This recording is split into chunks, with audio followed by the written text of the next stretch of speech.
È estate, vi state rilassando in riva al mare, quando all'improvviso un signore in divisa vi si avvicina guardandovi male. Si inginocchia sulla sabbia davanti a voi e tira fuori 1 metro da sarta per misurare la distanza tra il vostro ginocchio e l'orlo del costume da bagno. Sì, in diverse spiagge degli anni '20 succedeva davvero. Benvenuti nell'epoca scintillante del jazz, del charleston e delle donne finalmente libere con i loro capelli corti. Almeno in teoria, perché la realtà, si sa, non è mai così semplice. Mentre le donne iniziavano a reclamare spazio nel mondo, la società rispondeva sfoderando un vecchio vizio: controllare il corpo femminile. Oggi scopriamo come la spiaggia degli anni '20 diventò uno dei campi di battaglia più scandalosi, bizzarri e sorvegliati della storia del costume.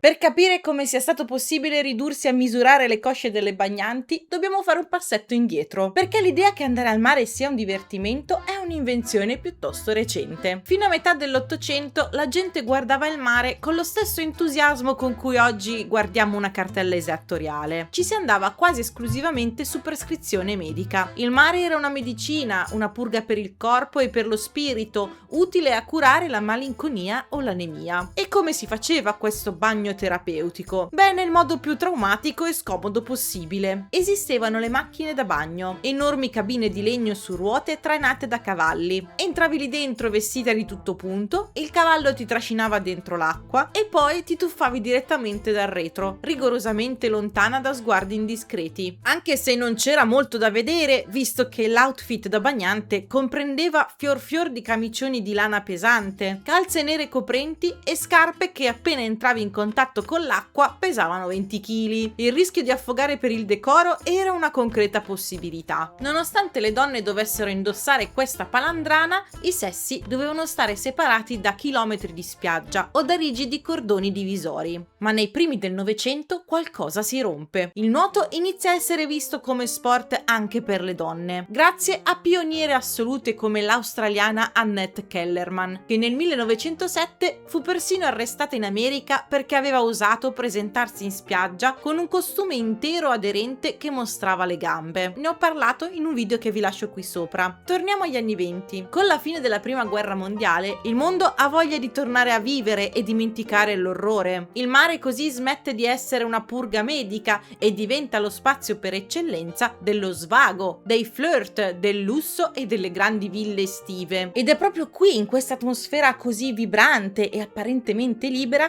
che si nascondono le più grandi contraddizioni della società dell'epoca. Praticamente lo scenario perfetto per lo sponsor di oggi, June's Journey. June's Journey è un gioco mystery a oggetti nascosti ambientato nel mondo elegante e pieno di segreti degli anni '20. La protagonista è June Parker, una donna intelligente e determinata che si trova a indagare sulla morte della sorella e su una fitta rete di segreti di famiglia. Il cuore del gioco sono le scene a oggetti nascosti. Davanti a voi avete ambienti pieni di dettagli e dovete trovare gli oggetti richiesti per raccogliere indizi e andare avanti nella storia. Ma non c'è solo l'indagine, man mano che andate avanti potete personalizzare e decorare la vostra isola personale. Costruite il vostro spazio, lo abbellite, sbloccate nuove aree e partecipate anche a eventi speciali e contenuti stagionali con ricompense diverse. Questa varietà per me è la più interessante, perché una delle cose che amo di più del mio lavoro è proprio poter cambiare continuamente, passare da un'epoca all'altra, costruire il racconto, narrarlo e poi trovare le immagini giuste. Se resto troppo a lungo sullo stesso tema mi annoio. Con June's Journey invece non mi succede, perché c'è una storia da seguire,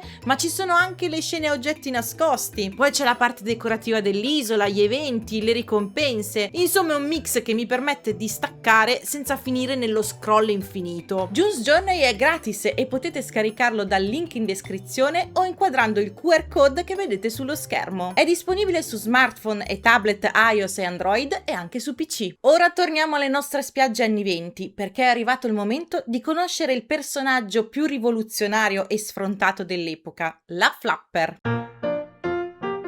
Se fino a questo momento il mare era stato una noiosa terapia, adesso la spiaggia cambia pelle e diventa il palcoscenico della modernità. E la protagonista assoluta di questo palcoscenico è la flapper. In Italia le chiamavano maschiette o donne di mondo, ma ovunque nel globo rappresentavano lo stesso identico incubo per i conservatori. La flapper degli anni 20 è la prima donna della storia pop che decide deliberatamente di fare tutto ciò che fino a 5 anni prima era considerato un'esclusiva maschile o un biglietto di sola andata per l'inferno. Taglia i capelli cortissimi con il bob haircut, si trucca pesantemente gli occhi e le labbra, cosa che prima facevano praticamente solo le attrici di teatro e le prostitute. Fuma anche in pubblico con lunghi bocchini eleganti, guida l'automobile e balla il charleston, muovendo le gambe in un modo considerato immorale e che i medici dell'epoca definivano addirittura pericoloso per la spina dorsale. In estate questa voglia di libertà si trasferisce in blocco sulla sabbia. Addio ai 30 kg di lana ottocentesca, addio alle calze nere sotto al sole e soprattutto addio al corsetto. La vera rivoluzione della spiaggia anni 20 è l'invenzione del costume da bagno moderno. Aziende storiche come la Janssen iniziano a commercializzare costumi in maglia elastica a un pezzo solo. Erano aderenti, comodi, pensati per muoversi e, sentite che audacia, per nuotare davvero. Ma c'era un problema: questi nuovi costumi lasciavano scoperte le braccia e soprattutto la metà inferiore delle cosce. Le gambe femminili, per la prima volta nella storia della civiltà occidentale, camminavano nude alla luce del sole in un luogo pubblico misto. E per la bigotta società degli anni 20, la stessa che in America aveva appena dichiarato guerra ai cocktail inventando il proibizionismo, quella manciata di centimetri di pelle nuda fu l'inizio del panico collettivo. Se oggi questa faccenda ci fa sorridere, all'epoca era serissima. Il panico era alimentato anche dal fatto che proprio in quel decennio scoppiò un'altra mania collettiva che portò le donne a scoprirsi ancora di più: la ricerca dell'abbronzatura. Fino a quel momento la pelle bianca come il latte era stata l'unico vero simbolo di nobiltà e ricchezza. Significava che non dovevi spaccarti la schiena a lavorare nei campi. Ma negli anni 20 la tendenza si ribalta completamente. Complici le teorie mediche sull'elioterapia e alcune icone della moda, la pelle dorata dal sole diventa improvvisamente il nuovo status symbol. Significava che avevi i soldi e il tempo libero per andare in vacanza in Costa Azzurra o al Lido di Venezia. Quindi ricapitoliamo: abbiamo donne con i capelli corti, con le gambe di fuori, che si divertono in uno spazio pubblico senza chiedere il permesso. Poteva il patriarcato assistere a tutto questo senza fare una mossa? Ovviamente no. E la risposta sarà una delle più ossessive e ridicole campagne di controllo che la storia del costume ricordi. E così, per rispondere a questa ondata di gambe nude, nei primi anni 20 le autorità di molte località balneari decidono che è giunto il momento di prendere provvedimenti. Nascono così i regolamenti di decenza balneare e con essi una figura mitologica che sembrava uscita da una barzelletta, ma che è esistita davvero: lo sceriffo della spiaggia o censore del costume. Ad Atlantic City, a Chicago, a Washington, i consigli comunali emanarono ordinanze rigidissime. La regola più comune era che il costume da bagno femminile non potesse terminare più in alto di 4 pollici, ovvero 10 cm, sopra il ginocchio. In alcune spiagge si arrivava anche a 6 pollici. Se lo sceriffo della spiaggia vi trovava con uno scarto anche solo di 1 centimetro sopra il limite consentito, scattava il dramma. Quali erano le conseguenze? Beh, dipendeva dalla spiaggia e da quanto eravate disposte a chiedere scusa. Nella maggior parte dei casi ve la cavavate con un rimprovero umiliante o con l'ordine tassativo di andarvi a coprire immediatamente. In altri casi scattavano multe salatissime per oltraggio al pudore. Ma se una ragazza decideva di ribellarsi, di rispondere a tono o si rifiutava di lasciare la spiaggia, la polizia non ci pensava 2 volte, scattava l'arresto. Esistono fotografie d'epoca che mostrano giovani donne mentre vengono caricate sui furgoni della polizia direttamente in costume da bagno. Dobbiamo fare però una precisione: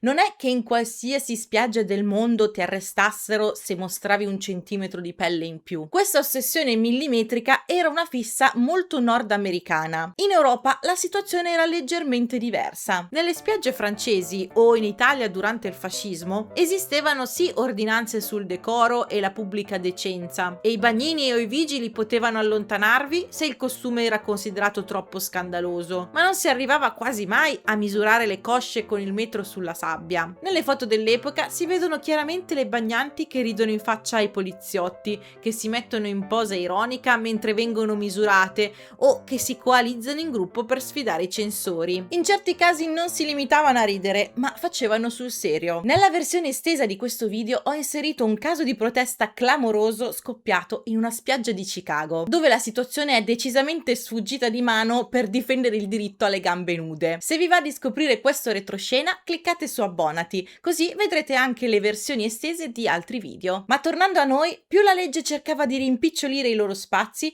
più le donne trovavano modi creativi per aggirare le regole. E quando la società ha detto no, voi in costume non potete stare a riva, la moda ha risposto con un colpo di genio che ha cambiato per sempre il nostro guardaroba. Se la storia ci ha insegnato qualcosa è che quando cerchi di limitare la libertà a colpi di regolamenti, la creatività trova sempre una scappatoia brillantissima. E negli anni 20 quella scappatoia assunse le sembianze dei beach pyjamas, ovvero i pigiami da spiaggia. Funzionava così: visto che stare in costume fuori dall'acqua era iperregolamentato e rischiavi la multa o la caserma solo se camminavi sul bagnasciuga con troppi centimetri di coscia scoperti, la moda rispose creando un'alternativa. Nacquero questi completi composti da pantaloni a palazzo larghissimi, fluidi, stravaganti, abbinati a casacche, canotte o camicie coordinate. Capite il paradosso magnifico? Le donne decisero di coprirsi, sì, ma con i pantaloni. Un capo che fino a pochissimo tempo prima era considerato un tabù assoluto per il genere femminile al di fuori del lavoro in fabbrica. Questa tendenza nacque e proliferò soprattutto nelle località balneari più esclusive d'Europa, come la Costa Azzurra o il Lido di Venezia, grazie anche all'influenza di stiliste leggendarie come Coco Chanel ed Elsa Schiaparelli. In breve tempo i beach pyjamas divennero una vera e propria divisa di stile. Le donne non li usavano solo per camminare sulla sabbia senza scocciature dai censori, ma ci andavano a pranzo nei grand hotel, ci facevano l'aperitivo sul lungomare, ci giocavano a tennis e si facevano fotografare per le riviste di moda più prestigiose. Fu una rivoluzione visiva pazzesca. I pantaloni da spiaggia permettevano alle donne di muoversi, sedersi sulla sabbia senza l'ossessione di dover ricomporre la gonna, camminare a grandi falcate e riappropriarsi così della comodità. I ben pensanti ovviamente rimasero scioccati anche da questo. I giornali d'epoca si riempirono di editoriali indignati contro queste donne che volevano fare gli uomini e che osavano presentarsi in pubblico con i pantaloni. Ma ormai il meccanismo era avviato. La spiaggia degli anni 20 non era più solo una distesa di sabbia e acqua, ma era diventata lo spazio in cui le donne potevano sperimentare un modo completamente nuovo di abitare il proprio corpo e di pretendere la propria libertà. Quindi cosa ci lascia questa follia di sceriffi e metri da sarta? La consapevolezza che la libertà non è arrivata dall'oggi al domani come un regalo, è stata conquistata centimetro dopo centimetro, letteralmente. Ogni volta che una ragazza degli anni 20 decideva di farsi un bagno comodo o di indossare un paio di pantaloni sulla sabbia, stava compiendo un piccolo atto di ribellione. Così la prossima volta che andate al mare pensate alle flapper che si facevano arrestare pur di permetterci oggi di stare in spiaggia come ci pare. E voi che ne pensate? Avreste accettato la sottomissione al righello o sareste finite in cella insieme alle altre ribelli? Fatemelo sapere qui sotto nei commenti. E se volete continuare a immergervi nell'atmosfera anni 20, scaricate June's Journey utilizzando il link in descrizione o il QR code sullo schermo. Noi ci vediamo al prossimo video. Ciao!